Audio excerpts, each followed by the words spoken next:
Bueno, muchas gracias Nancy por la convocatoria, muchas gracias IPUA por trabajar como trabajan en el día a día en esta enfermedad rara. Ya creo que muchos de los que padecen esta enfermedad fueron investigando sobre lo que tienen, sobre cuál es el pronóstico, cuáles son los tratamientos.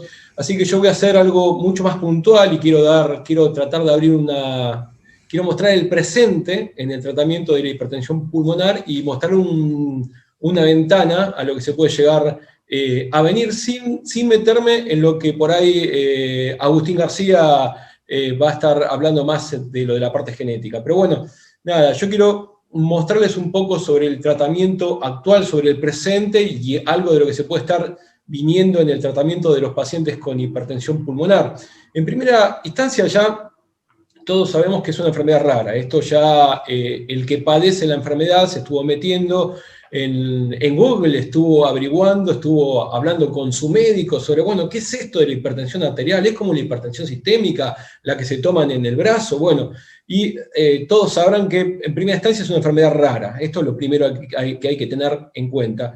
Y lo otro que hay que tener en cuenta es que las características de la enfermedad hacen que sea una enfermedad de difícil diagnóstico y de difícil caracterización. Cuando uno habla de la caracterización, habla de básicamente cómo la clasifica el médico. Y esto es importante porque según cómo la clasifica el médico, el tratamiento difiere, y difiere mucho. Básicamente hay 5 tipos de hipertensiones pulmonares, y se denominan grupo 1, grupo 2, grupo 3, grupo 4 y grupo 5. De lo que vamos a hablar, que es lo que nos interesa y es lo que trata IPUA, básicamente en la dirección, la contención y todo lo que tiene que ver con el aportar conocimiento y datos con respecto a esta enfermedad para los pacientes, tiene que ver básicamente con la hipertensión pulmonar del grupo 1 y la del grupo 4. Yo voy a hablar ahora brevemente, porque no contamos con mucho tiempo, sobre algunas cosas puntuales con respecto a la hipertensión pulmonar del grupo 1. Y en primera instancia es que es una enfermedad que se caracteriza porque se ven fenómenos de vasoconstricción, o sea, las pequeñas arterias del pulmón tienen un fenómeno de vasoconstricción, cierran su luz. Lo otro que es importante es que se hipertrofia la pared, o sea, la pared de los pequeños vasos, de las pequeñas arterias, que tiene que ser con una luz libre y con una pared adelgazada, se encuentra hipertrofiada, y también se ven fenómenos de fibrosis. ¿Qué es esto? Se generan unas pequeñas cicatrices en las pequeñas arterias del pulmón. Y también se pueden ver fenómenos de coágulos, pequeños coagulitos dentro de las arterias pulmonares. Todo eso lo que condiciona es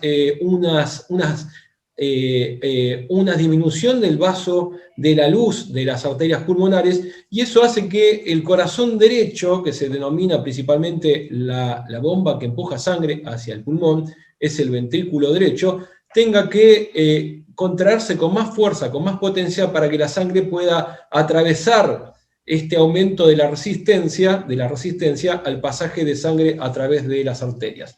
¿Sí? Bien, ¿cómo todos estos trastornos terminan afectando la luz del vaso? Ahí tienen un gráfico, un esquema realmente muy simple de lo que es la luz del vaso y lo que es la pared. ¿Sí? Bueno, todo esto termina afectando, engrosando la pared en todas sus capas y sus componentes y disminuyendo la luz de las arterias pulmonares. Y esto es interesante porque uno se podría preguntar, bueno, ¿cómo se llegó a esto? Bueno, a esto se llegó a través de un tiempo considerable, no es una enfermedad de desarrollo agudo. Tal vez la forma de presentación puede ser aguda, en donde un paciente en pocas semanas o en un evento de repente le falta el aire y se encuentra con esto. En realidad, esto es un proceso crónico, ¿sí? En donde se afectan diferentes vías fisiopatológicas. ¿Cuáles son las vías fisiopatológicas? Bueno, son innumerables, son un montón. ¿Qué es una vía fisiopatológica? Básicamente es una vía que sigue alguna hormona o algún segundo mensajero sintetizado o secretado por alguna célula de la capa muscular del pulmón, que hace que actúe en distintas células. Es toda una vía, es como un tren que va por diferentes estaciones, y alguna de esas estaciones puede ir afectándose. Y esa vía fisiopatológica puede estar funcionando por de más o puede estar funcionando por de menos. Y eso es lo que hace que comience la enfermedad. De todas estas vías fisiopatológicas, y ahora le voy a hablar del presente, nosotros actuamos farmacológicamente en 3 de todas estas vías. Fíjese qué poco, pero qué mucho lo que podemos llegar a hacer, porque en los últimos 20 años, actuando sobre estas 3 vías fisiopatológicas, se pudo mejorar mucho el pronóstico de todos los pacientes con hipertensión pulmonar. Y pasamos de una enfermedad que no tenía cura a de repente una enfermedad que, si bien no tiene cura, es tratable. Es tratable y el paciente puede mejorar y mejorar mucho. Acá hay un corte, una sección de la pared del vaso, en donde se ven todas o las principales vías fisiopatológicas, las cuales tratamos farmacológicamente. Una se llama vía de las prostaglandinas. La verdad que la pared del vaso tiene que sintetizar una cierta cantidad de una hormona llamada prostaglandina, y lo que hace es sintetiza poco. La otra vía se llama la vía del óxido nítrico, y ocurre lo mismo, tiene que sintetizar una cantidad importante de esta hormona llamada óxido nítrico, y sintetiza poquito también. Pero la tercera vía es diferente porque es la vía de la endotelina, y lo que se ve es que los pacientes con hipertensión pulmonar expresan o tienen en sangre grandes cantidades de endotelina. ¿Cuál es el problema entonces? Los problemas son tres. Primero, que hay pocas prostaglandinas, hay poco óxido nítrico y hay poca endotelina, ¿sí? Y nosotros podemos actuar farmacológicamente sobre estas tres vías. Fíjense que hay un aumento de la síntesis de endotelina, esto se llama vía de la endotelina, ¿y qué hacemos? Actuamos dándole fármacos al paciente que bloquean los receptores de endotelina. O sea, si sobra endotelina, bueno, bloqueamos su acción. ¿Cuáles son los fármacos? Bueno, hoy por día y en la República Argentina contamos con ambrisentan, bosentan y macitentan. Dentro del óxido nítrico es una hormona que hay muy poca cantidad, y sobre la vía del óxido nítrico podemos actuar con un fármaco que aumenta la concentración o la función mejor del óxido nítrico, que es el riociguat. Y después tenemos otros tres fármacos que son mucho más conocidos, que es el sildenafil, el tadalafil y el vardenafil, en donde estos tres fármacos actúan aumentando la producción de óxido nítrico. Entonces, fíjense que lo que sobra y hace mal lo bloqueamos con estos fármacos. Y lo que falta y hace bien, tratamos de aumentar la producción en base a estos fármacos. La última vía es la vía de la prostaciclina, así es como se denomina, y como hay poca prostaciclina circulante, damos fármacos que son análogos estructurales de la prostaciclina y se denominan prostanoides. Dentro de los prostanoides tenemos el epoprostenol, el hilopros y el treprostinil. Estos últimos tres fármacos están en el país, así como están el sildenafil, el riociguat y el ambrisentan, el bosentan y el macitentan, y utilizamos un fármaco que es el último que ingresó en el país, que se llama Celexipac, y también actúa sobre la vía de la prostaciclina. Entonces, con esto quiero dar una idea, un pensamiento que es positivo, porque la verdad que antes nos contábamos con estos fármacos y ahora sí contamos con un gran número de ellos. Entonces, la pregunta es, bueno, eso es el presente y es lo que podemos hacer. La pregunta con respecto a una ventana del futuro es, ¿existen otras vías fisiopatológicas sobre las cuales podemos estar actuando? Y sí, esto es un gráfico, es un esquema, que parece complejo y de hecho lo es, pero son las diferentes vías fisiopatológicas dentro de la célula en donde se puede actuar farmacológicamente. Cada uno de estos recuadros color celeste, que tiene el nombre de una droga, metformina, tocilizumab, apabetalona, todos estos son vías en donde podemos actuar farmacológicamente, pero son vías que se están investigando. Todavía no podemos recurrir a estos fármacos porque estamos viendo a ver cuál es el verdadero beneficio sobre los pacientes con hipertensión pulmonar, ¿sí? Entonces, el tema es, bueno, ¿qué es lo que se está investigando? Así como todos nos estamos viendo que estamos escuchando nombres como trabajos científicos, revistas importantes como New England o The Lancet, ahora con esto que está de moda escuchar todos estos nombres de la mano del COVID y de las vacunas. ¿Qué es lo que se viene por delante? Bueno, se vienen fármacos que actúan sobre todas estas nuevas vías, Fíjense cómo se está investigando mucho en todo el mundo. Se está investigando sobre la modulación hormonal, sobre la vía del GPCR, adaptaciones metabólicas, alteraciones epigenéticas, estrés oxidativo, mediadores inflamatorios, son un montón de vías. Y esto en realidad es lo que se está investigando ahora. No podemos utilizarlo ahora para el tratamiento sobre pacientes con hipertensión pulmonar porque estamos viendo cuál es el verdadero beneficio, pero lo importante es que se está trabajando mucho y cada vez más. Por ejemplo, con respecto a las vías que tienen que ver con la modulación de las hormonas sexuales, sabemos que hay, esto es más en el ámbito científico, pero se habla de la paradoja de los estrógenos, porque la hipertensión pulmonar es más frecuente en las mujeres, pero aquellos hombres que tienen hipertensión pulmonar tienen peor pronóstico. Esto es lo que se habla como la paradoja. Pero fíjense cómo hay fármacos que se están investigando con respecto a la modulación hormonal. Estos nombres raros que ven acá son acrónimos que los investigadores le ponen para identificar el trabajo científico el cual se está llevando a cabo ahora, y este es el número que identifica el trabajo clínico.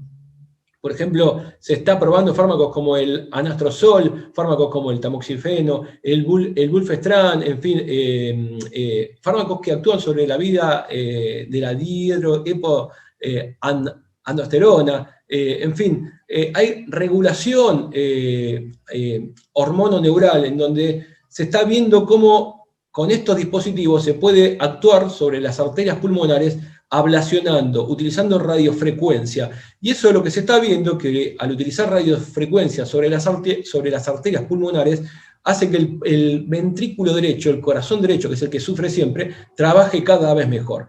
¿Hay estudios con respecto a esto? Sí, acá tienen uno, el TROFI-1. El TROFI-1 es un estudio que está probando este tipo de intervención terapéutica sobre los pacientes con hipertensión pulmonar. La vía del GPCR, y esto es interesante porque fíjense cómo hay un montón de substratos sobre los cuales se puede estar actuando y se está investigando con esos fármacos que ven ahí.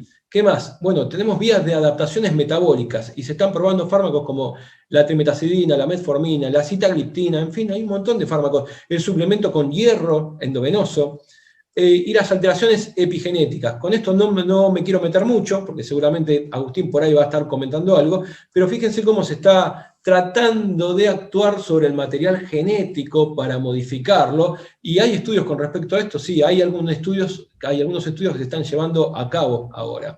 Ahora, vos nos podés decir, bueno, Nicolás, nos mostraste un montón de cosas sobre las cuales se están investigando, pero el presente está bueno porque hay un tratamiento para la hipertensión pulmonar y nos mostraste una ventana al futuro de lo que se está viniendo, que son un montón de cosas, pero en realidad de todo esto que mostraste, ¿hay algo que ya sea consistente, que se esté comprobando, que pueda sumar al tratamiento que ya es bastante amplio en los pacientes con hipertensión pulmonar?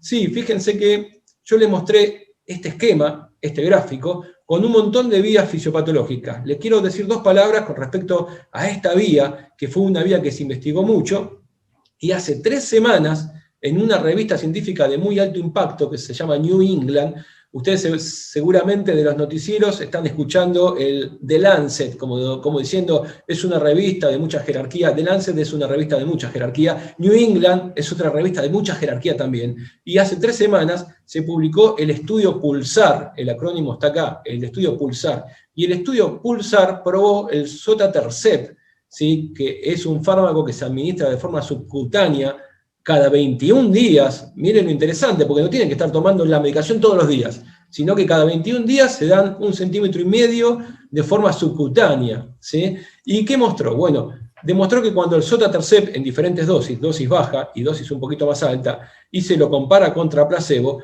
disminuye y de forma significativa en un 34% la resistencia vascular pulmonar. ¿Qué tiene? ¿Cómo se traduce esto? Bueno, la utilización de sotatercept da un beneficio consistente y ostensible en lo que es la vasculatura pulmonar. Mejora mucho la eficiencia del ventrículo derecho, ya que trata de revertir todos esos cambios que produjeron la enfermedad en las pequeñas arterias del pulmón, ¿sí? Así que, por último, y para concluir, y para no pasarme de estos 10 minutos que nos dijo Nancy, no te pases de estos 10 minutos porque los pacientes van a querer hacer preguntas. Bueno, para no pasarme de esos 10 minutos, simplemente lo que quiero comentar es que estamos continuamente buscando nuevas vías, estamos participando de ensayos científicos multicéntricos, internacionales y prospectivos, en donde ya tenemos evidencia con fármacos que son beneficiosos, con todos estos medicamentos que les estuve mostrando antes, que los usamos actualmente en los pacientes con hipertensión pulmonar y que son beneficiosos, y casi todos estos fármacos están en la República Argentina, y que